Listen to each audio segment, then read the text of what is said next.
Hey everyone, welcome back to Isyour6covered. Today we're doing like the series that I haven't done in a long time called Into the Fire. Basically, it was a series for people that wanted to get into the fire service from probationary all the way up to promoting to whatever.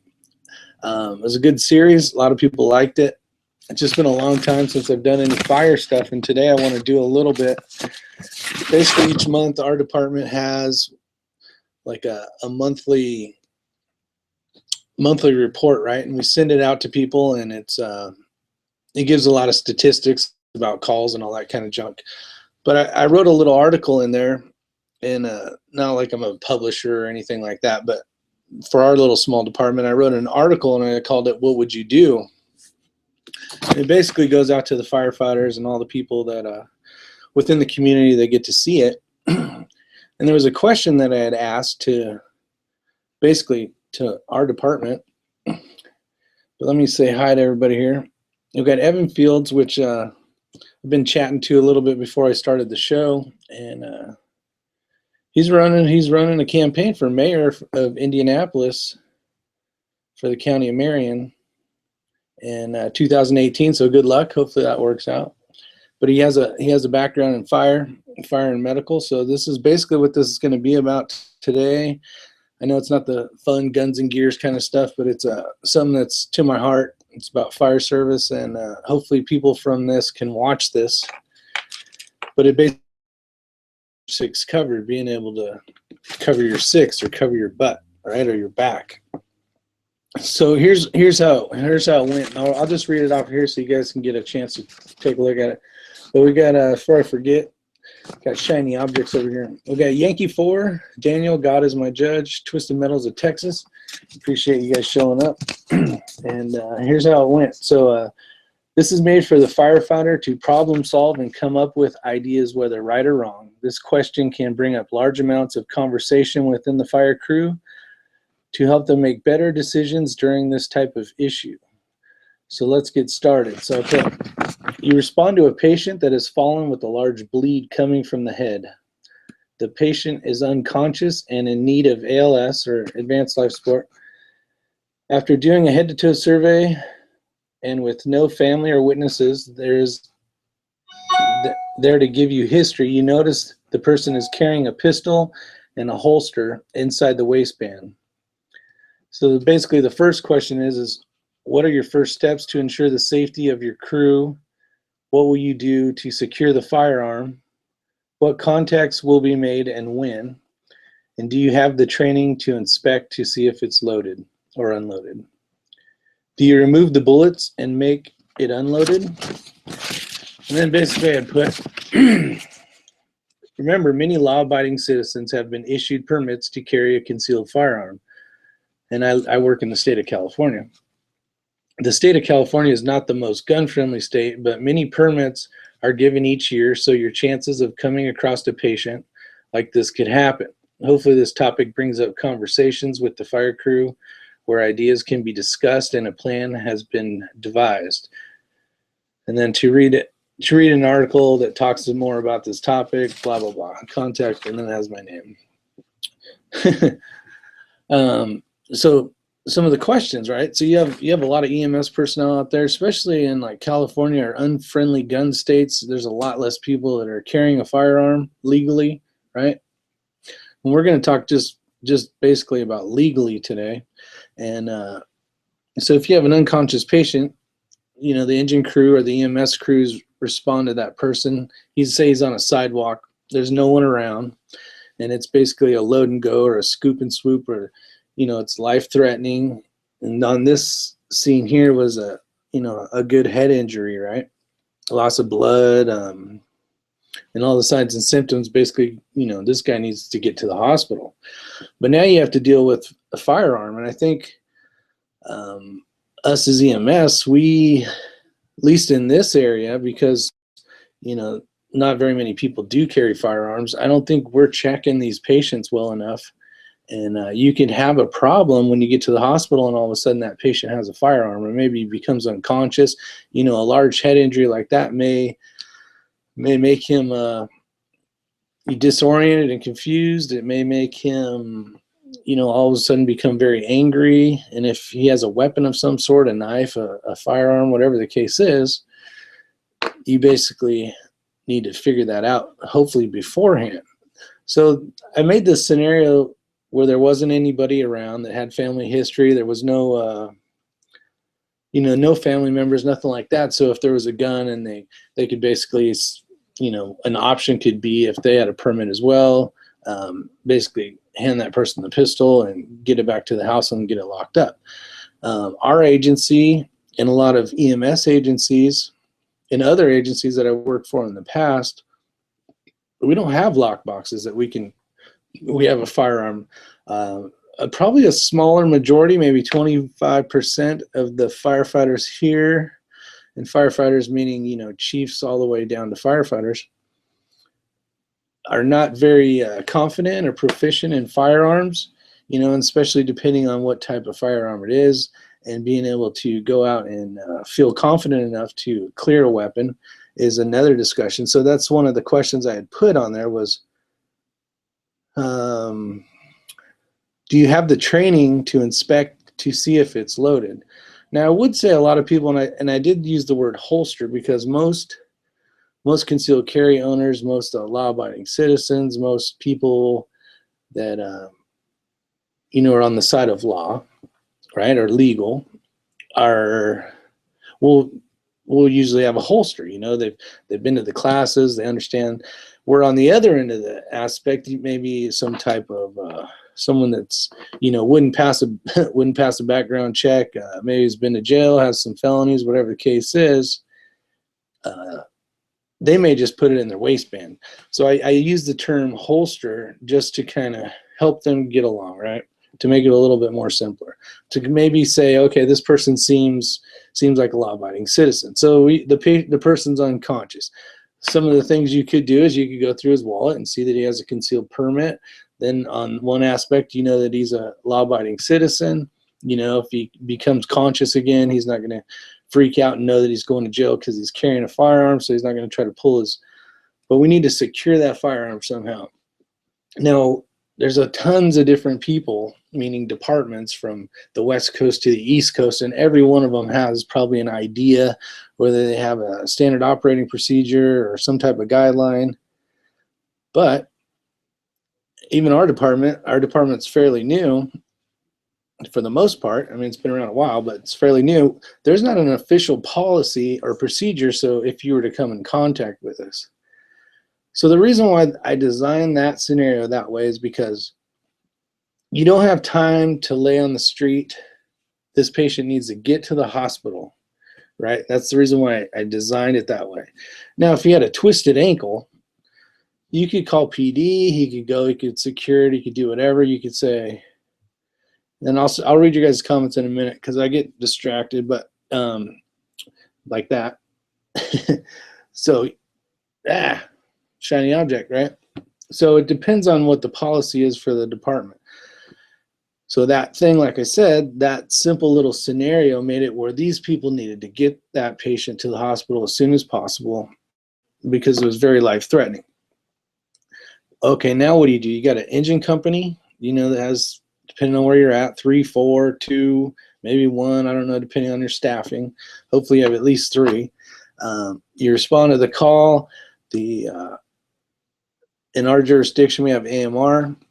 They show up. They don't have anywhere that they can put the firearm as well.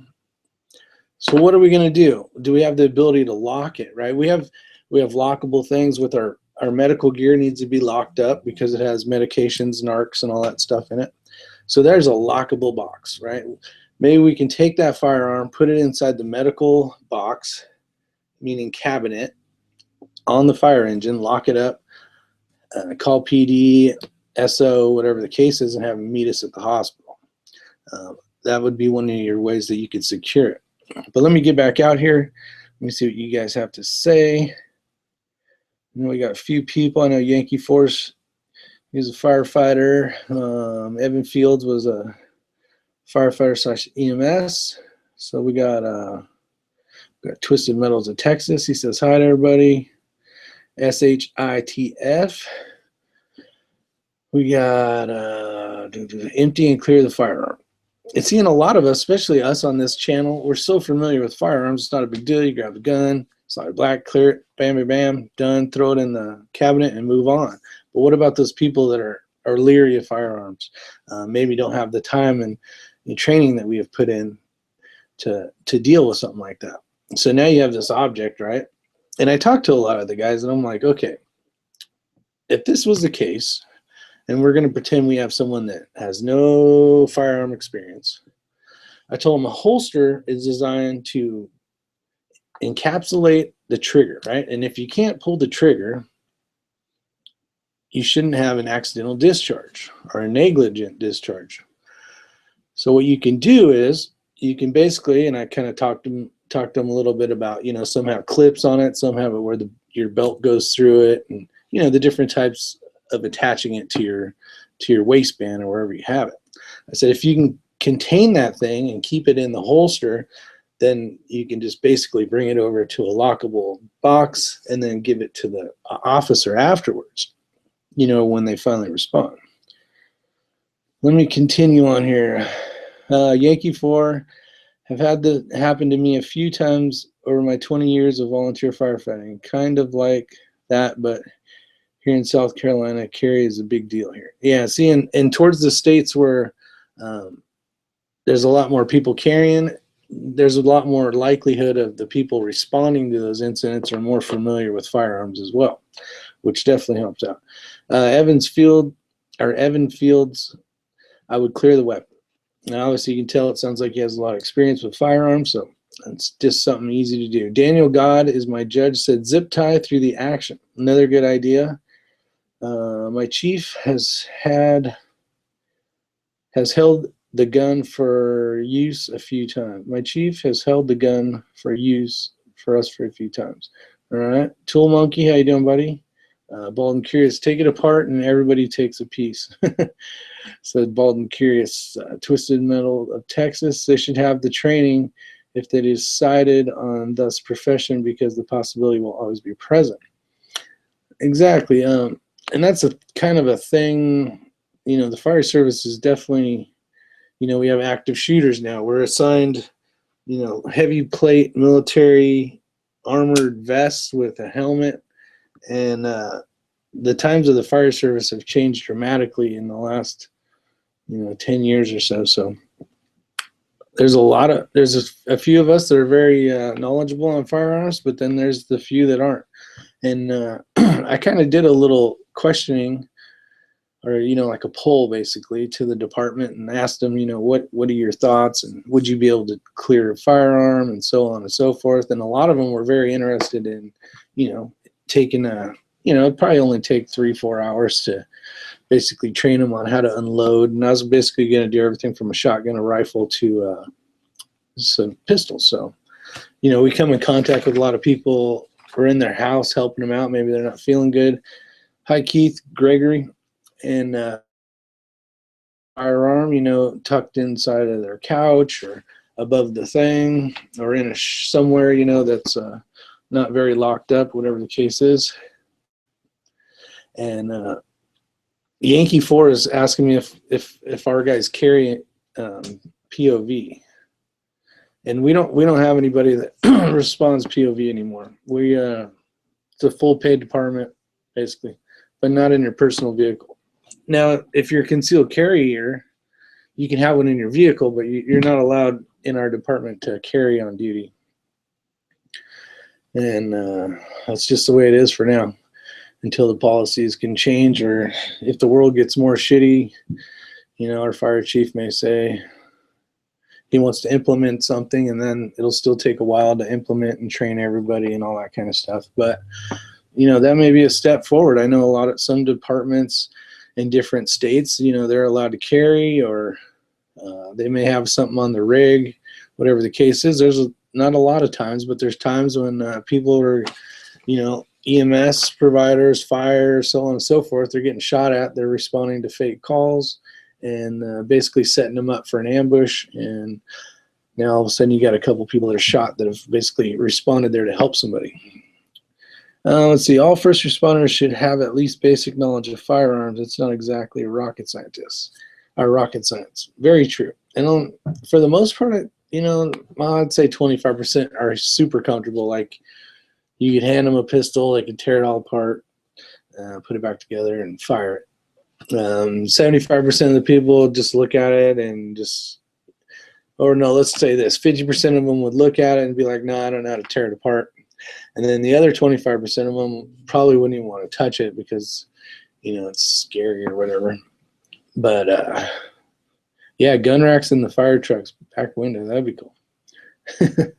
But, so that's some of the questions that we came up with, or I came up with to ask them.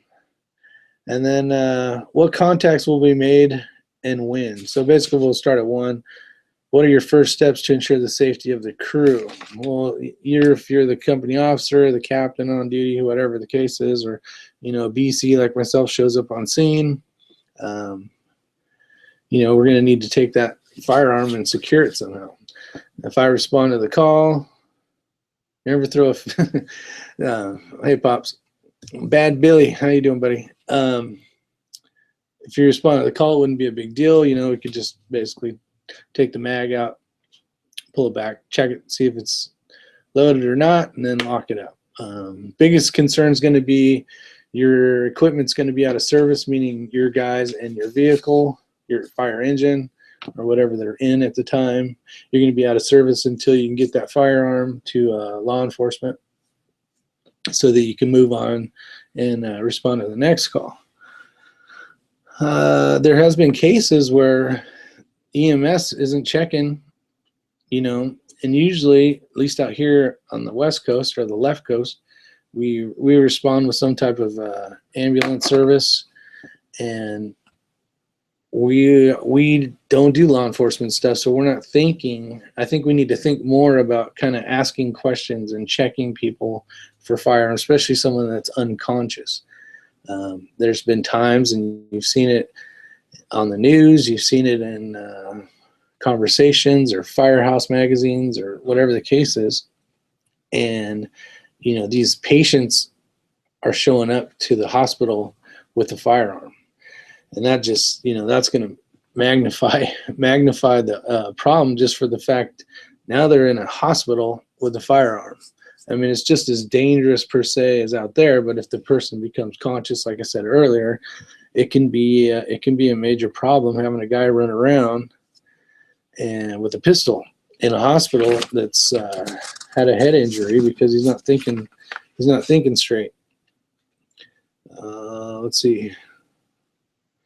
So what will you do to secure the firearm? Basically, we could put it in the medical compartment that's lockable. What are some of the things that you guys did out there? That would be a better question. See how the rest of the world's doing it. So basically you arrive on scene, this has all happened, right? You basically got to go. The available could stay on scene until law enforcement shows up. The engine crew could respond as well as the ambulance to the hospital and wait for them there. So that's kind of it doesn't really matter depending on what your local jurisdiction is, whether it's a city police department, a county sheriff, Fish and Game may be the closest guy if you're way out in the middle of nowhere. Whoever, some type of law enforcement agency will need to take that firearm for you. And then do you have the training to inspect to see if it's loaded? And that's going to depend on your ability with firearms. And then do you remove the bullets to make it unloaded? And if you have the skills and the training, I don't see why you shouldn't or couldn't. And then definitely keep it in the holster was my biggest suggestion to these guys that weren't familiar with it. Basically if you need to pull their belt off, whatever the case is, it's not like they're going to complain because they're unconscious anyways. Take the holster out and throw it in the compartment. So, you guys have any questions so far? Before we move on, I think I'm going to get in a little bit into, I don't know if I should make it, I should probably make it another chat because the topic is responding to a crime scene. Basically EMS responding to a crime scene and things to be aware of. So let's go back out here. and say hi to everybody real quick. I'll start at the top. So if you haven't commented, go ahead and do that at this time, and I'll shout out your name. So Evan Fields. We got Yankee 4. Daniel God is my judge. Twisted Metals of Texas. Tool Monkey. Bald and Curious. Keith Gregory. Pop's Quest. Bad Billy 429.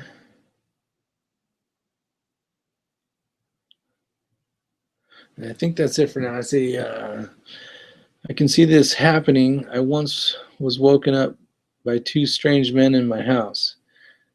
They said we are EMS. Your wife said she got tired of hearing you scream. Well, that's a good one too. Basically, we get calls sometimes where the neighbor, knows that said person is in there, but they haven't seen them or talked to them in a while. And a majority of the time, it's an elderly person, and they're kind of worried about, the elderly person in there, hoping that they didn't pass away.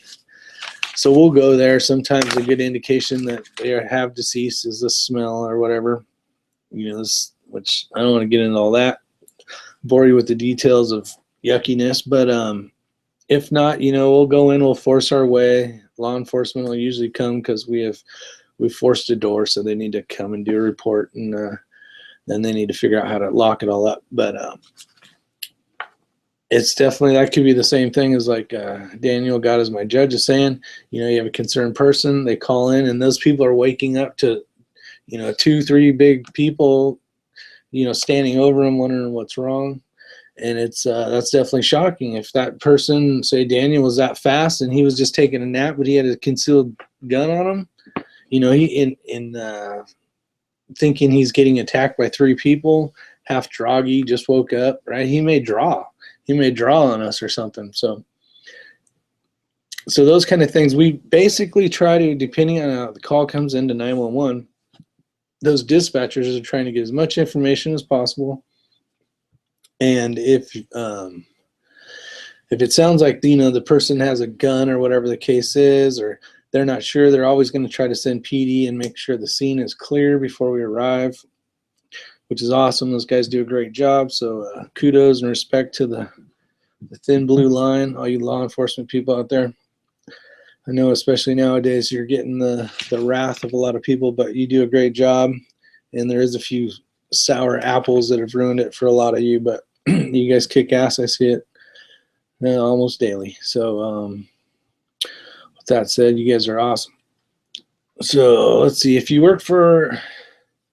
next question is, if you worked at a department in a different state, think about how much more often this would come up. Yeah, exactly. And I was kind of hoping to see if we could get some more people from different areas, just to kind of see what kind of policies and procedures they may have. But smelling salts work, yes. Vicks is the number one in my book. There's been a lot of times where Vicks has saved me from throwing up all over the place. But we're basically talking about, smelling salts to wake people up. But Vicks, I'm talking about when you respond to the person that hasn't called anybody in a few days or whatever the case is. You can grab some Vicks and throw it in your nose, and it takes away the smell of death or rotting body, basically. But that definitely helps, or vomit or shit. So that definitely helps, because throwing up while the patient's throwing up, or whatever the case is, that doesn't look very good, right? Yes, smells. It's funny. We watch movies. We watched earlier today at lunch. We watched Saving Private Ryan, and there's a lot of good scenes in there of the soldiers, that have unfortunately been injured and shot and blown up and all that kind of stuff. And but what's funny is that a lot of that comes back to me for the smell of the blood and all the smells. The smells are just as impactful on your brain, if not more, than the visual camera pictures that your mind takes that never leaves your head. So it's the smells and the pictures. But now getting off topic. Let's see what we got here. So we got, yeah, decomp, yes. I know a couple of EMS guys in Michigan, and they are trained to remove and clear a firearm so it can be turned over to PD. I do not know if they have a secure place in the vehicle to lock it up. Yeah, and I would say I don't know what it is. I can't talk for all the different departments out there. I know some are very progressive. I know some ambulance companies have little lock boxes. I know probably a lot of them don't as well. It's one of those things you just get, you get lucky and you get lucky until you don't get lucky. And then that's how things happen, right? That's the reason why a stop sign was there, because some unfortunate person probably got hit by a car right there, and so on and so forth. A stop sign, a policy, a law, all this stuff is reactive to something that had happened, right? So that's the reason, basically, more laws, more rules, more policies, more procedures are put in place. But other than that, that's about it. I appreciate you guys showing up. I am probably going to do another live chat right after this and talk about crime scenes and what to be aware of when we respond to calls. But I appreciate you guys all showing up. These I want to make short. These are for the Into the Fire series that I have. So you guys take care. I appreciate you. And I'll see you on the next one. So thank you again. Take care. Remember to hit the subscribe button if you're not subscribed. Give it a thumbs up. And you guys are awesome. Take care.